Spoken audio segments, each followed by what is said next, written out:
जय शिवराय मित्रांनो, स्वागत आहे तुमचं आपल्या नवीन एका ब्लॉगमध्ये. सकाळच्या वाजता 10:07 झाले त्या. प्रत्येक ब्लॉग आपला 10:07 मिनिटांना चालू होते असं नाही, कारण की घरनं चालू करणार होतो ब्लॉग.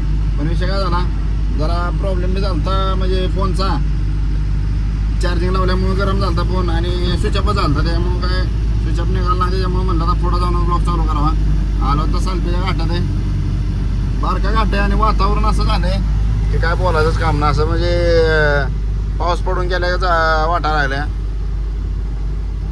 बघा आता इथून सातारला जाऊन अमोल पण आहे घरी, अजून अमोल गेला नाही वाटतं, काहीतरी आजारी बिजारी पडला वाटतं, काहीतरी म्हणतोय ते दवाखान्यात जाऊन आलो डॉक्टरकडे म्हणून. पण बघूया आता, तरी पण तिथे गेल्या आणि राहुल्या पण सातारलाच आहे. त्याला बघू फोन करून येतोय का बघूया वाडा फाट्यावर, नाही तर मग बॉम्बे रेस्टॉरंटला. आणि त्याला कधी घरी जाणार काय बघू. तरी बी आज फिटनेस जर भेटला जो आपल्या जायनीचा जुन्या गाडीचा, तर मग ते घेऊनच जाईल. नाहीतर मग आज जाऊन परत उद्या यावंच लागणार त्याला फिटनेस द्यायला. बघू आता कसं काय होतंय, काय तिथे सातारला यायला कळलंच आपल्याला. नाहीतर मग बघू आता, मी तर फोनचं लावूनच आहे संग्रामला, कारण की पेमेंट पण द्यायचं आहे त्याला, थोडंफार राहिले बाकी ते. आणि अमोलचं बघू आता कसं काय, आता म्हणतोय आजारी, आता त्याला भेटल्याशिवाय बी काय कळणार नाही आजारी का काय नक्की असेल बी. कारण की विषय कसा, जरा कोचिंगला पण त्याला हे झालं, म्हणजे वाटत होतं आजारी पडल्यासारखं, कणकणी घालते त्याला. पण आता काय निसर्गात बदल होतो सारखा, त्याच्यामुळे वातावरणात बदल झाला नाही. या अंग दुखतं आता बी बघा, हे असं वातावरण झालं की असल्या वातावरणात फक्त अंगल दुखणार. एखादा मोडल्याला भेटलेला असला ना असल्या वातावरणात आभाळ बिभाळ आलेल्या, तर काय बोलायचं काम नाही, बरं दुखतं असा विषय. तर चला बघूया आता, हे रस्त्याचं काम बी चाललंय करायचं. आता हे घाटात हा रस्ता चांगला, त्याच्यामुळे काय वाटत नाही, गाडी चालते आपली फर्स्ट सेकंडनं थर्डनं. पण घाटाचं खांदाना रोड बाय चान्स कधी पुढं जाऊन तर घाट चढायला 33 मिनटं झाले ते. आणि आता सातारमधून निघालूया. जरा RT ऑफिसला जावं लागलं, कारण की राहुल पण होता साताऱ्यातच. त्याला म्हणलं RT ऑफिसला जाऊया, बघूया कसं काय भेटण्याचं काय. ऑनलाईन तर झाले गाडी, पासिंग बिसिंग झालेलं ऑनलाईन दिसतं या.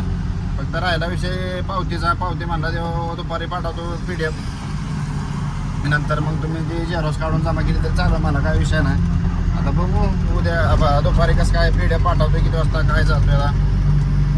आता आलोय लागलो हायवेला. आता इथून आपल्याला ग्रीस मारायचं, अजून गाडीला ग्रीस वगैरे करूया आणि आपल्या प्रवासाला सुरुवात आता व्हायला झालीच. म्हणजे थोडक्यात असं नाही की झाली नाही, झाली. जाणं ऊन लागले बघा पडायला, एवढं ऊन कडक पडले काय बोलायचं काम नाही. सकाळी असं वाटत होतं की पाऊस पडून गेला ना, आता ऊन लागले पडायला. बघू आता कसं काय त्या गाडीचं नियोजन. आता ड्रायव्हर बिवर पण भेटला या, आता कधी त्या गाडीचं नियोजन होतंय काय. आता ती आता राहुल्याला बघू सांगितलंय, मग उद्या जायला. जर आज आली दुपारी पावते तर उद्या जातील, ती विचारतील सगळं इन्फॉर्मेशन घेतील, मग आपल्याला सांगतील काय झालंय काय नाही. मग बघू आता. इथं श्रीरामचं गोडाऊन आहे, गाड्या लागल्या आपली. आता जुनी गाडी पण इथं लागली होती, एक कारणामुळं आपलं हप्ता थकलं होतं काय कारणामुळं. त्याच्यामुळं असतात काय प्रत्येक जीवनात काय ना काहीतरी प्रॉब्लेम असतात, त्याच्यामुळं एक प्रॉब्लेम होतं, 2-3 प्रॉब्लेम होतं, त्याच्यामुळे गाडी राहिली होती. नाही तर आपलं हप्ता रेग्युलर चालू होतं, काय विषय ना. तर बघू इथून आपल्याला जेवायला बहुतेक टोल नाक्यावर जाणार आहे मी, कारण की आता 12:35 झाल्या. कमसे कम आपल्याला नाही म्हणा तरी तास दीड तास लागणार, अजून तास दीड तास, कारण की ग्रीस बीस करायचं आहे. 1:30 वाजणार आपल्याला ह्याला जायला तासावड्या टोल नाक्यावर. तिथं लावायचं जागा बिगा असते गाडी, तिथं लावून मग जेवण बिवून करणार, डबा आणला घरनं, जेवण बिवून करणार. आणि मग तिथनं पुढं बघा प्रवास कसा काय होतोय काय, कारण की ऊन तर लय लागायला. आणि ट्रॅफिक तर काय असं काय दिसणं झालं, कारण की आज सगळे कालच्या सुट्ट्यांमुळे मुंबई पुण्याला जाणाऱ्या गाड्या रात्री सकाळी जास्त ट्रॅफिक होतं. पण आता दुपारचं काय एवढं ट्रॅफिक दिसणं झालं. तर चला पहिल्यांदा बघूया ग्रीस वगैरे. 2:16 मिनटं झाल्यात आणि निघालो जेवण बिवण करून टोल नाक्यावर. आपल्या तासावड्याच्या टोल नाक्यावर म्हणलं होतं जेवण बिवण करायला. झालं तर जेवण बिवण. आणि पाऊस लागलाय पडाय भावांनो, टिपका पडायला, म्हणजे बारीक बारीक थेंब थेंब लागले पडायला. आता पुढं जाऊन कसं काय काय माहिती, जोरात पडतोय का बारीक पडतोय काय माहिती. आता पण लागले पडायला. जरा कागद बहुतेक खाली वाढायला पाहिजे होता, पण आता काय आहे बहुतेक काय दिसतंय का काय काय माहिती नाही. तर जरा पूर्ण ओढून बांधायला लागणार काहीतरी आहे आपल्याकडे. दोरी वगैरे थोडंफार थोडीफार दोरी आहे. बघू पुढं जाऊन काहीतरी आपण, म्हणजे जरा पुढं ओढून बांधू. काच पण वर घ्यायची आहे, तिथं आहे जागा, तर साईडला जागा दिसते. त्यामुळे जरा काच पण वर घेतो आणि हे पण होतं, कारण पुढं जास्त अचानक वाहून जरा पाऊस आला या, म्हणजे जरा नाही जोरात पाऊस आला या, काही कळना झालं आहे पावसाचं. पण पाणी पाणी करूनच गेला बाबा आला तसा. म्हणजे काय बोलायचंच काम नाही. वातावरणाचं काय कळना झालं काय चाललं नक्की. टोल नाक्यावर तेवढाच म्हणजे पाऊस पडला ना जोरात. इकडं आता जरा झाला आहे कमी. म्हणजे इकडं पडून हिकडून पडून तिकडे टोल नाक्यावर आला या. पण काय पावसाळा चालू झाला रे भावांनो. पाऊस चालू झाला. पहिला पाऊस पडला बाबा 2026चा. काय आता सांगायचं. अवघड काम केलं नशीब. जर ताडपदरी पुढं आहे उघडं बिघडं पडलं नाही तर अवघडच काम होणार आहे झालं असतं माझं. पण ओढून झालं. ओढून थोडंफार दिसत होतं ते झाकून गेलं. फक्त पाणी जाऊन आम्ही झालं आतमध्ये. आता जर पाणी बिणी गेलं आतमध्ये तर अवघड होईल. एवढंच गेलं तर नाही का प्रॉब्लेम याचा. फक्त जास्तच वेचणं नाही पाहिजे. पाणी नाही गेलं पाहिजे. आता इथंच पाऊस पडतोय मला. कर्नाटक केरला काय परिस्थिती काय माहिती. आता ते तिथं गेल्यावरच कळेल. बघू जेवण वगैरे तर काय झालं आपलं मग काय विषय नाही.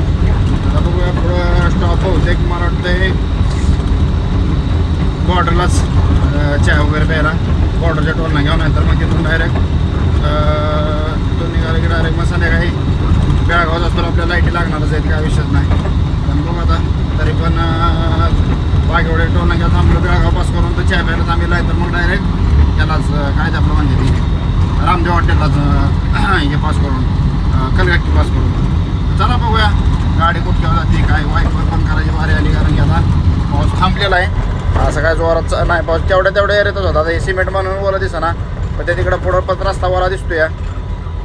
त्याच्या इकडून गेला पाऊस पडून. त्याच्यामुळे काय परत इकडं पाऊस पडायची गॅरंटी वाटण झाली कारण की आबाळ बिबाळ काय दिसना झाले. जाऊ दे आता काय आल्यावर आला पाऊस. आता काय आपल्याला तेवढे टायर कारवा ते. तर चला बघूया पुढं जाऊ. आलोय बॉर्डर बिर्डर पास करून. 5 वाजून 36 मिनटं झाले ती. आणि कर्नाटक बॉर्डर महाराष्ट्र बॉर्डर सगळ्या बॉर्डर पास करून आलो आहे. टोल नाका सगळा पास करून आलो आहे. आता थोड्याच अंतरावर निपाणी गाव लागेल. निपाणी पास झालं की निपाणीचा बारका घाट किंवा पास झाला की शंकेश्वर आणि हातर्की. आपल्यावर त्या दिवशी शेरा कंपनीत जी एक मी चक्कावून होती ती पण आहे सोबत. पण तो काय झालं तो म्हणला मी तिकडे ह्याला बाहेर निघतो चिकोडीला म्हणजे डायरेक्ट शंकेश्वरला. त्याच्यामुळे म्हणलं तुम्ही आपलं जावा पुढं. आणि ते निघाले बी हायवे लागलेत बी. त्याच्यामुळे म्हणलं काय थांबू नका आपलं जावं पुढं. आणि विषय असा आहे महत्त्वाचा की थांबण्याला तर तुम्ही बघितलं असेल की आपण सेकंड ड्रायव्हर का ठेवत नाही. कारण की विषय कसा माहिती आहे का. सेकंड ड्रायव्हर ठेवायला काय नाही. सेकंड ड्रायव्हरचा विषय कसा होतो पैशाचा विषय नाही किंवा कसं असतं सेकंड ड्रायव्हरचा की ठेवणार कोणाला. आणि सगळ्यात महत्त्वाचा विषय की आत्ता ड्रायव्हर भेटणार आहे अवघड झालं या. म्हणजे आता आपल्या जुन्या गाड्याला बी भेटला आहे कसा भेटला आहे आपल्याला माहिती आहे. म्हणजे लय म्हणजे ड्रायव्हरच्या मला हातापाया पडा लागते आता भेटायला. आणि सेकंड ड्रायव्हरचं काय झालं आता सेकंड ड्रायव्हर ठेवायचं म्हणलं की पहिली गोष्ट तर निर्वेशनं पण भेटत नाही ड्रायव्हर. जरी भेटला तरी त्याला इमलची सवय असते परत तंबाखूची सवय असते. मी म्हणत नाही की बाबा काहीच खाऊ नका. पण विषय कसा असतो माहिती आहे दारू पिणं ही दारू पिऊन गाडी चालवणं काय बरोबर नाही पहिली गोष्ट. कारण कसं होईल कधी पुन्हा कशी वेळ येईल सांगू शकत नाही. आणि एकदा काढलेली म्हणजे एकदा काढलेली गोष्ट किंवा वेळ आलेली खराब वेळ आलेली त्याची भरपाई आपल्याला आयुष्यभर करायला लागते. म्हणजे समजा काय एखाद्या चुकून झालंच काय म्हणजे हो नाही तेव्हा करून कधी काय झालं चुकून तर त्याची परत वेळ आयुष्यभर करायला लागते. त्याच्यामुळं जरा भीती वाटते सेकंड ड्रायव्हरचा. आता आपण मग ठेवला बाबा समजा एखादं पोरगं ठेवलं गाडी चालवायला किंवा काय व्यवस्थित चालवतंय नाही चालवतंय काय सांगू शकत नाही ना असा विषय ना. आपण झोपलो आता इथं काय कारण नसताना बॅरिगेड लावून ठेवले आता आणि ते बी ऑन हायवेला काय कारणच नाही. तरी पण म्हणजे आता काय बोलणार आहे. हाय स्पीड लागते गाड्यांना त्याच्यामुळे लावलं असेल किंवा उतारा येतं अचानक पुढं आल्यावर. पण एवढी गाडी फिरवायला लागते काय बोलायचं नाही. पण ते जाऊ द्या आपला विषय कुठं होता. बरं चला एखादा पोरगं ठेवलंच गाडीवर काय त्याचा विषय नाही. ठेवू बी शकतो आपण त्याचा विषय नाही. पैशाचा विषय नाही. आता पगार बी झाले आता तसं मला वाटतं काहीतरी 15,000 समथिंग काय पगार चालू होता बऱ्यापैकी सेकंड ड्रायव्हरला. आणि 300-350 रुपये भत्ता. आता मला सोबत असल्यावर भत्त्याची काही गरज नाही. पण विषय कसा होतो तर पैशाचा विषय नाही. सगळ्या गोष्टी काय आहे समजा आपण झोपलो आणि पिणारी काय करते ते सांगत नाही की मी पितोय किंवा काय की काय. समजा आपण एखादे पोरगं ठेवलं किंवा माणूस ठेवला गाडी सेकंड ड्रायव्हरमध्ये आपण झोपलो काय झालं गाडी थांबवून जाऊन समजा पिऊन आला काय म्हणजे चूक मग सांगितलं काय तुम्हाला मागाशी की एक आपल्या हाताने झालेली एक चूक आपल्याला आयुष्यभर त्याची भरपाई करायला लागते असा विषय. त्याच्यामुळे आपण ड्रायव्हर ठेवत नाही किंवा काय नाही. ड्रायव्हर ठेवलेल्याचा फायदा पण भरपूर आहे आणि तोटा पण भरपूर आहे असा विषय आहे. आणि ड्रायव्हर सेकंड ड्रायव्हर जो काम करतो ती काम आता कसं होत आहे सेकंड ड्रायव्हर कसा लागतो गाडी चालवायला रनिंग कव्हर करायला किंवा आपला गाडी खोल फिटिंग असते तर बांधायला खोलायला यासाठी आपला सेकंड ड्रायव्हर असतो. पण गाडीला झापाटली भावानं, पण आता काय सेकंड ड्रायव्हरचं काम एवढं असतंय. पण विषय काय होतो आत्ताच्या पोझिशनला म्हणजे आता जी गाडी धंदा चालला आहे त्याच्यानुसार तरी काय होतंय, सेकंड ड्रायव्हर किंवा दुसरा ड्रायव्हर चालवणारा गाडी चालवणं फक्त कच्च्या मालासाठी उपयोगी आहे. पक्क्या मालासाठी सेकंड ड्रायव्हरचं काय काम नाही. का तर टायमिंग नसतं या, तुम्ही झोपून स्वतः जाऊ शकता. नाईटला बाबा 4-5 तास झोपलाय, बाकी परत उठून गाडी चालवली ते विषय वेगळा. पण कच्च्या मालाचं कसं आहे, कच्च्या मालाला टायमिंग असतं त्याच्यामुळे कंटिन्यू गाडी चालवावं लागते या, त्याच्यामुळे ड्रायव्हर लागतो या. आणि बांधला विषय म्हणजे कसं होतं, गाडी बांधायचा चालला होता. म्हणजे कसं होतं, गाडी बांधायला आता काय झालं आत्ताच्या जनरेशन म्हणजे आत्ताच्या गाडी बांधायच्या ह्याच्यानुसार पोझिशननुसार काय झालं, आता गाडी तिथं खाली करायचं आहे ना, तिथं पण माणूस भेटतो गाडी खोलायला. 100-150 रुपयात माणूस भेटतो. आणि जिथं आपण गाडी भरायला जाईल तिथं पण 100-200 रुपयात गाडी बांधायला खोलायला माणसं प्रत्येक ठिकाणी आता मिळालेलं आहेत. आणि राहिला विषय रस्त्याचा गाडी चालवायचा तर घाईच केली पाहिजे किंवा टायमिंगलाच पोचलं पाहिजे. हां माहिती आहे बाबा प्रत्येकाला सगळ्याला हप्त्याची पोझिशन जर आता बेकार आहे, हप्ते जास्त आले तर आता स्वतः मला ह्या गाडीला 55,000 हप्ता आहे. पण विषय कसा माहिती आहे का, जर जीवन आहे तर सगळे भावांना, नाही तर काय नुसता पैसा कमवून उपयोग नाही ना असा विषय. जर तुम्ही व्यवस्थित गाडी चालवाल हे कराल तर हप्ता निघाल. जर तुम्ही पळवापळवी केली काय हो ते बरोबर नाही.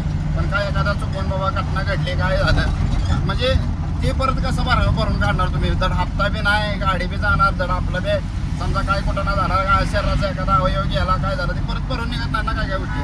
त्याच्यामुळे काय करायला लागतंय, सांभाळून चाला. बाकी विषय कसा आहे माहिती आहे का, पैसा येणार आहे पैसा जाणार आहे त्यात काय राहत नाही. आपल्याला माहिती आहे गाडी धंद्यात आत्ताची पोझिशन गाडी धंद्याची अशी आहे की रुपया शिल्लक राहत नाही. मी आता शिल्कीचा म्हणचाल तर आता खर्चाचा हिशोब एखाद्या वेळेस ब्लॉग एखादा बनवून टाकणारच आहे मी आपल्या चॅनलवरती. त्यावेळेस तुम्हाला मी सांगतो आपल्याला अहमदाबाद कोचीन आणि कोचीन अहमदाबाद रिटर्न ट्रिपला किती शिल्लक राहते काय राहते त्याच्यावर पण आपण एक ब्लॉग बनवणारच आहे. आणि त्याच्यामुळे आपण सेकंड ड्रायव्हर ठेवत नाही, म्हणजे तो इकडे माणूस मिळतो. आणि माझं कसं असतंय, नाईटला मी कम से कम 3-4 तास झोप काढूनच जातो तर का जातो. पुढचा पार्टीवाला आपल्याला काय फशी देत नाही की बाबा तो लवकर पोचला नाही की काय तसलं काय नाही. झोपायचं तर बिंदा झोपायचं, गाडी चालवायची तर व्यवस्थित सुधीत असून गाडी चालवायची, नाही तर चालवायचं ना असा विषय आपला. त्याच्यामुळे आपण सेकंड ड्रायव्हर पहिली गोष्ट ठेवत नाही. तर बघू. आणि आपला पण लवकरच ब्लॉग किंवा पुढच्या चक्करलाच मला वाटतं हे चक्करच माघारी कोचिनला गेले की आपण काय शिल्लक राहते, किती शिल्लक राहते, खर्च किती, मेंटेनन्सचा काय, डिझेल आपल्याला कोचिन अहमदाबाद किती लागतंय, अहमदाबाद कोचिन किती लागतंय ते आपण तुम्हाला सगळं सांगणारच आहे. पुढच्या ट्रिपला अहमदाबादला पोचलं की आपण हिशोबाचा एक व्हिडिओ बनवणारच आहे, त्यात काय विषय नाही. आणि आलो आत्ता निपाणीत आपण. आता इथून पुढं निपाणी पास करून निपाणीचा घाट आणि शंकेश्वर हाततारखेला बहुतेक हाततारखेला चाप्याला थांबलो तर थांबेल, नाहीतर मग डायरेक्ट बागेवाडीला बेळगाव पास करून दोन्हीतलं काहीतरी होईल. तर चला बघूया आपण आता किती वाजता हाततारखेला पोचतोय किंवा नाही तर मग त्या गाडीवाल्याला फोन लावूया कुठं पोचलाय कुठं नाही, कुठंपर्यंत गेलाय किंवा थांबलाय असं विचारूया. की म्हणजे कसं होतं गाड्या सोबत नाही त्याच्यामुळे एवढं रनिंग कटतंय. नाही तर समजा एखादी गाडी असली की टाईमपास लय होतो, मग चहा प्यायला थांबा, नाश्त्याला थांबा, कुठं पाणी घ्यायला थांबा, कुठं बाथरूमला टॉयलेटला, म्हणजे बरंच असं टाईमपास होतं. त्याच्यामुळं सिंगल माणूस असलं कसं टाईमपास होत नाही. सिंगल गाडी असली म्हणजे आपले त्या हिशोबानं चालत राहतो असा विषय. आणि सूर्यास्ताचा टायमिंग झाला आता म्हणजे जवळजवळ 5:45 वाजल्यात. आता बऱ्यापैकी 6ला आता होतोय सूर्यास्त. तर चला बघूया पुढं जाऊन कसं काय. 50 मिनटं झाल्यात म्हणजे जवळजवळ 8 वाजत आले त्या. आपण आलो बेळगाव सिटीत आलो आत्ता. जरा उशीर झाला ह्यावेळेस ह्या चक्करला बेळगाव द्यायला. म्हणजे उशीर म्हणजे अंधार होतो, एक 6-6:30च्या दरम्यान येतो मी बेळगावला. पण आज जरा 8 वाजल्या. बेळगाव सिटी आहे. आणि विषय कसा आहे माहिती आहे का, आज जाऊन झोपणारच आहे त्याच्यामुळं थांबणं म्हणजे कशाला काय करायचं असा विषय ना. जाऊन आता झोपायचंच आहे आपल्याला, कुठं आपल्याला माल अर्जंट आहे काय. त्याच्यामुळं आता जेवण करून झोपायचं. म्हणजे जेवण तर काही तर करणार नाही, जेवण करायला आपण तिकडे जाणार आहे रामदेव हॉटेलला. राजस्थानी हॉटेल आहे, रामदेवला नाही जाणार, महादेव हॉटेल म्हणून आहे. रामदेवचा विषय काय झाला आहे आता माहिती आहे का, आम्ही गेलो होतो रामदेवला 12:30 समथिंग काय टायमिंग झाला. एक वाजले होत्या काहीतरी असं झालं टायमिंग. आणि आम्ही गेलो होतो तिथं जेवायला. तर सरळ नाही म्हणलं, जेवायलाच नाही तिथं म्हणलं. म्हणजे राजस्थानी हॉटेल माझ्या माहितीनुसार तरी कम से कम काय हॉटेल तर 24 तास चालू असते ती, काय हॉटेल 2-2:30 पर्यंत चालू असते ती, आणि काय हॉटेलला 1 वाजेपर्यंत, आणि बऱ्यापैकी हॉटेल 12-12:30 पर्यंत चालू असते ती. पण बरं चालू बी होतं, असं बी नाही की पूर्ण क्लोजिंग झालं. चालू बी होतं. तर आम्ही किती 3 जण होतो फक्त. धीरजच्या ड्रायव्हर असं आम्ही 3 जण होतो. एक वेळ गेलो, बसलो, गाडी बिडी लावली पार्किंगला, सगळं झालं आणि गेलो तिथं जेवण करायला. म्हणलं जेवण करावं आणि बसलो जेवायला. ऑर्डर बिर्डर दिली तर सगळं म्हणलं जेवण नाही. बरं व्यवस्थित तरी बोलायचं म्हणजे सिस्टमच नाही ना व्यवस्थित बोलायचं माणसाला. एकदम म्हणजे थर्ड क्लास जेवणचं बोलणं, काय जेवणच नाही. सकाळपासून माणसं उभे. मग सकाळपासून आम्ही शेटावर बसूनच गाड्या चालवतो की आम्ही थोडे उभं राहून.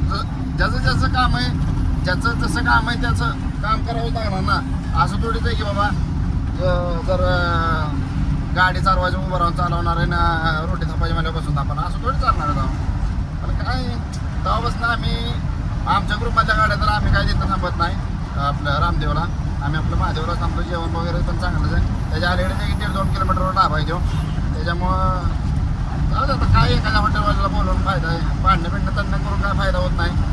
वेळ जातो फक्त. टायमिंग भांडणं करून काही साध्य होत नाही. फक्त टायमिंग बेस्ट आहे, बाकी काय नाही. तर चला आलो आता. म्हणजे बेळगाव थोडंसं राहिलं आहे, पास करूया. बागेवाडीचा उतार पास करूया. बागेवाडीत चहा वगैरे काय घ्यायला थांबणार नाही. ते इचलकरंजीवाल्याचा फोन येतोय. 55 मिनटं झाले तर आपण आलो आता कलगट. किती आहे कलगट गावात आहे म्हणजे आता. आणि आता बघू, आता एक 15-20 मिनटात पोहोचलोच आपण हॉटेलला. तिथं जेवण बिवण करायचं. आज लयच उशीर झाला, 11 वाजून आल्या. 10:55 म्हणजे आता 5 मिनटाला 11 वाजतेल्या. बरोबर आपण 11 वाजून 10 मिनटांना, तर मग 11 वाजून 15 मिनटांना आपण हॉटेलवर पोहोचत. आता जेवण बिवण करूया आणि झोप. व्हिडिओ पण एडिट करायचा आहे, थंबनेल बनवायचा आहे. व्हिडिओ एडिट करून थंबनेल बनवून झोपूया. सकाळ 6-6:30 वाजता उठून, नाही तर मग 7 वाजता उठून निघणार आहे आपण.